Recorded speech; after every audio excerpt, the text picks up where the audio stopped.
ਬਿਸਮਿल्लाहिर्रहमानिर्रहीम अस्सलाम वालेकुम ਦੇ ਨਾਲ ਮੈਂ ਫੈਸਲ ਯਾਸੀਨ ਇੱਕ ਨया ਦਿਨ ਇੱਕ ਨਈ ਉਮੀਦ ਲੈ ਕੇ ਤੁਹਾਡੀ ਖਿਦਮਤ 'ਚ ਹਾਜ਼ਰ ਹਾਂ। ਉਮੀਦ ਕਰਦਾ ਅੱਲਾਹ ਤਾਲਾ ਦੀ ਰਹਿਮਤ ਤੇ ਬਰਕਤ ਨਾਲ ਤੁਸੀਂ ਸਾਰੇ ਖੈਰੀਅਤ ਨਾਲ ਹੋਵੋਗੇ। ਤੇ ਅੱਜ ਅਸਾਂ ਬਣਾਵਾਂਗੇ ਮਲਾਈ ਟਿੱਕਾ, ਉਹ ਵੀ ਆਲੂ ਗੋਭੀ ਦਾ। ਇਹ ਬਹੁਤ ਹੀ ਮਜ਼ੇਦਾਰ ਬਣਦਾ ਤੇ ਬਣਾਉਣਾ ਵੀ ਬਹੁਤ ਹੀ ਆਸਾਨ ਹੈ। ਤੇ ਉਮੀਦ ਕਰਦਾ ਹਾਂ ਮਲਾਈ ਟਿੱਕਾ ਉਹ ਵੀ ਆਲੂ ਗੋਭੀ ਦਾ ਸਾਡੇ ਤਰੀਕੇ ਨਾਲ ਬਣਿਆ ਬਹੁਤ ਪਸੰਦ ਆਊਗਾ ਤੁਹਾਨੂੰ। ਤੇ ਸਾਡੀ ਪੂਰੀ ਵੀਡੀਓ ਅੱਜ ਦੇਖਿਓ ਤੇ ਸਾਡੇ ਨਾਲ ਰਹੋ। तो चलिए तुहानूं दसदे हां मलाई टिक्का वो भी आलू गोभी का किस तरह बनदा, नूं बनाउण वास्ते किहड़ियां शैवां दी लोड़ पेगी।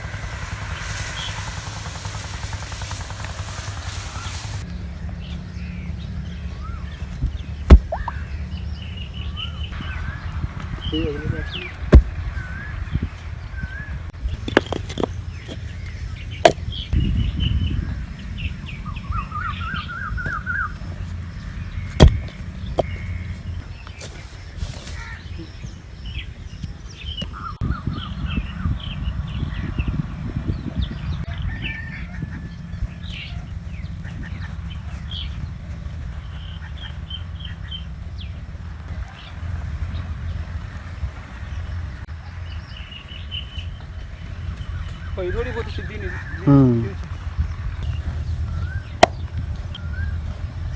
सही है।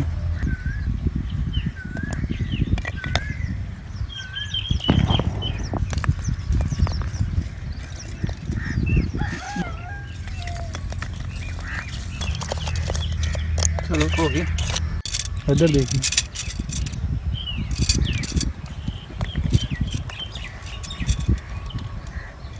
अलहमदुलिल्लाह चुल्हा तो बिल्कुल तैयार हो गया है। तो अगों वीडियो भाई जान दी है, तो चलो हम भाई जान की तरफ जाते हैं। मलाई टिक्का बनाने वास्ते सानू सब तो पहले जिहड़ी है गोभी की लोड़ पेगी, कुछ सब्ज़ मिर्चां वो भी रंग बिरंगियां, टमाटर, मलाई, ये खालस दुध की मलाई है। आलूआं दे बच्चे ते प्याज़ां दे बच्चे बिल्कुल छोटे छोटे, ये बहुत आसानी नाल मंडी च लभ जांदे ते बहुत सस्ते भी है ते बहुत सस्ते भी मिल जाते हैं। बिस्मिल्लाह दी बरकत।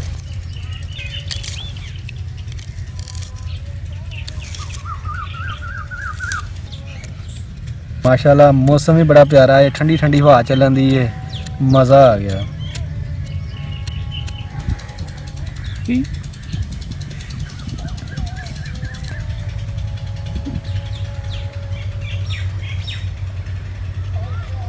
बिस्मिल्लाह दी बरकत।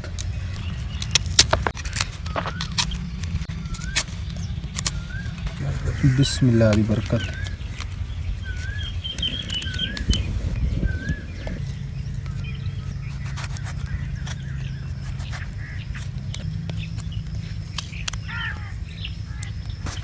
टमाटर भी कट लिया। तो फाइनली सारी शैवां की कटाई हो गई है। हुण असां एक स्टैप तुहानूं दस्सण लगे, वो लाजमी करना है।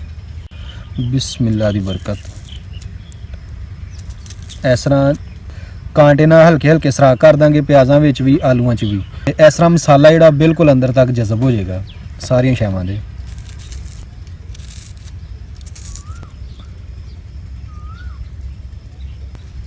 इस तरह ही आलूआं विच भी सराख कर लेंगे। बिस्मिल्लाह दी बरकत।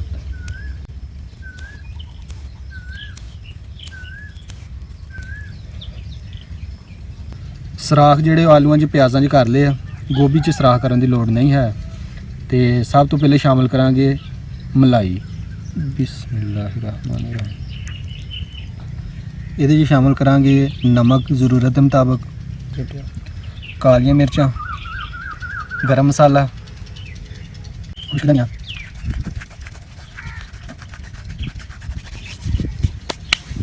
अदरक लहसुन और सब्ज़ मिर्च का पेस्ट, ब्लैक सोया सॉस 1 चम्मच, विनीगर 1 चम्मच। सारी शैवां अच्छी तरह मिक्स कर लेंगे। बिस्मिल्लाहिर्रहमानिर्रहीम। वो भी हाथ की मदद नाल।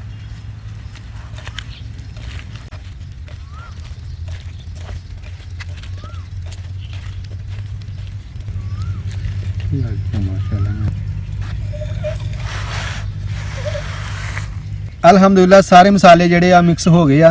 हुण मैरीनेट वास्ते असां अद्धे घंटे लिए इहनूं ढक के रख देंगे। उस तो बाद सीखां ते परोवांगे। अद्धा घंटा हो गया है, मैरीनेट हो गया। हुण असां सीखां ते परो लांगे सारियां शैवां। चलो परोना शुरू कर दें। बिस्मिल्लाह दी बरकत। ਇਸ ਤਰੀਕੇ ਨਾਲ ਜਿਹੜਾ ਅਸੀਂ ਖਾਂਦੇ ਪਰੋ ਲਾਂਗੇ ਸਾਰੀਆਂ ਸ਼ਾਵਾਂ ਨੂੰ। ਹੁਣ ਅਸਾਂ ਪਰੋਵਾਂਗੇ ਪਿਆਜ਼, ਆਲੂ, ਟਮਾਟਰ, और गोभी। ਆਲੂ। ਅੱਛਾ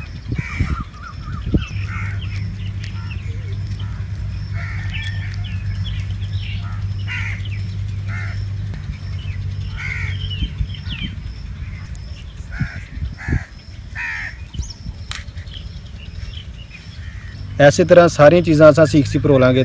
ਤੁਸੀਂ ਆਪਣੇ ਤਰੀਕੇ ਨਾਲ ਆਪਣੇ ਡਿਜ਼ਾਈਨ ਦੇ ਮੁਤਾਬਕ ਵੀ ਪਰੋ ਸਕਦੇ ਜੀ।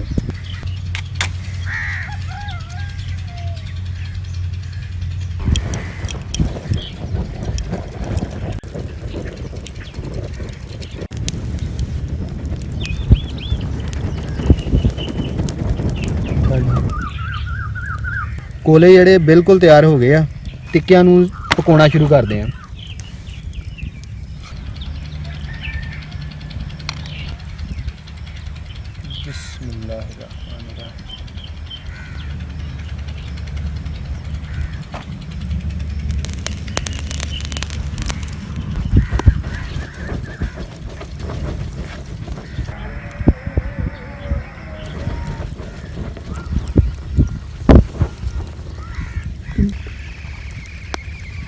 बिस्मिल्लाहिर्रहमानिर्रहीम। साइड जो है वो चेंज कर लेंगे।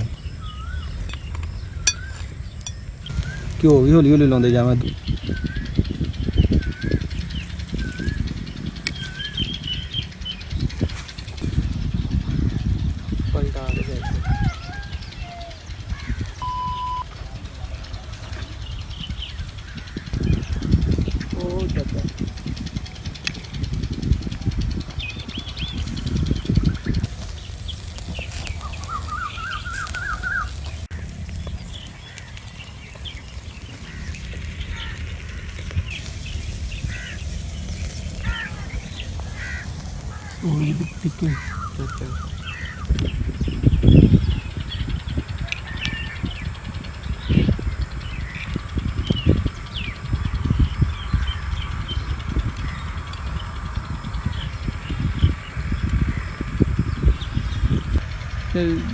तो दोस्तों मैं उम्मीद करदा अज की वीडियो तुहानू बड़ी पसंद आई होएगी। अगर पसंद आए तो इनू लाइक करियो तो शेयर करियो अपने दोस्तों नाल ते फैमिली मैंबर्स दे नाल।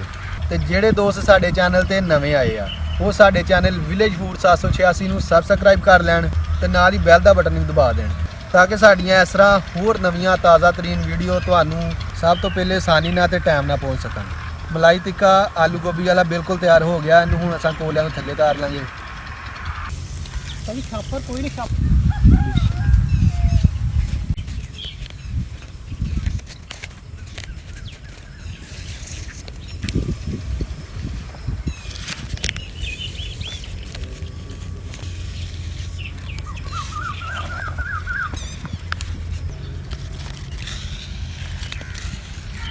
बिस्मिल्लाहिर्रहमानिर्रहीम।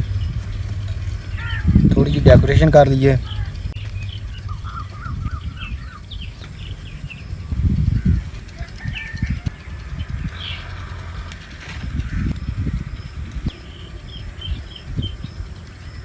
थोड़ी सब्ज़ मिर्चा पावांगे। ये सी साडी अज दी वीडियो। उम्मीद करदा तुहानू बड़ी पसंद आई होएगी।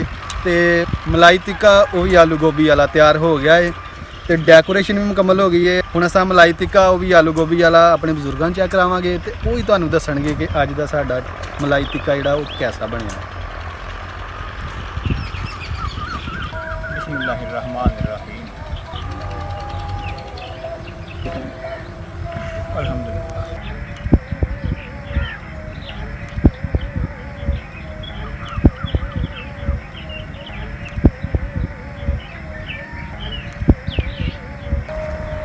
हाँ जी चाचू जी। फैसल पुत आलू गोभी का टिक्का बहुत मज़ेदार बनया। अल्लाह ताला तुहानू ऐसे तरीके नाल बुजुर्गों की खिदमत करने की तौफीक अता फरमाए। आमीन। अल्लाह ताला तुहाडी नेड़े होकर सुने। इस तरह बुजुर्गों की खिदमत करते रहो तो उन्होंने को फ़ायदा लेंदे रहो इंशाअल्लाह। तो ये थी जी हमारी आज की वीडियो। ये आपको कैसी लगी ये आप नीचे कमेंट सेक्शन में हमें ज़रूर बताइएगा। और बहुत सारी दुआएं आपके लिए हमारी तरफ से और आप भी कर दीजिएगा।